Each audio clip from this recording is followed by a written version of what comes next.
The 6 most horrifying revenge deaths ever recorded. Revenge. It's one of the oldest and darkest human instincts. Across history, revenge has sparked wars, toppled kingdoms, and led to deaths so horrifying, they're still remembered centuries later. Today, we'll uncover 6 of the most chilling revenge killings ever recorded. Rome, 42 BC. Cicero, the great orator and statesman, was a vocal enemy of Mark Antony. His speeches against Antony shook the Roman Senate, but Antony's wife, Fulvia, wanted blood. As soldiers closed in, Cicero tried to flee.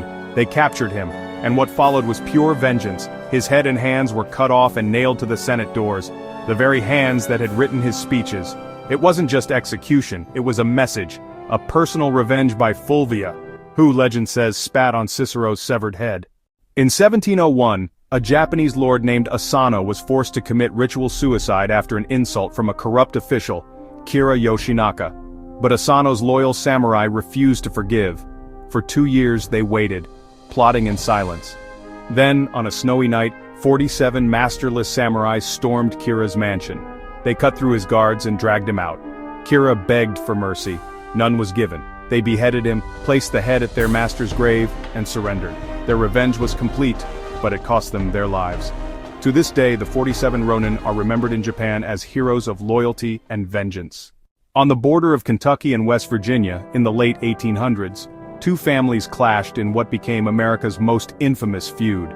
It started over land, it escalated over accusations of pig theft, and soon, it became a cycle of blood for blood. Members of both families were hunted down and murdered. Homes were set on fire. Children grew up learning only one thing: vengeance. By the end, at least a dozen people were dead, countless others wounded, and the feud became legend. The Hatfields and McCoys proved how revenge could consume generations. 1789. France was burning with anger. The poor rose against centuries of royal oppression, and when the revolution began, revenge became law.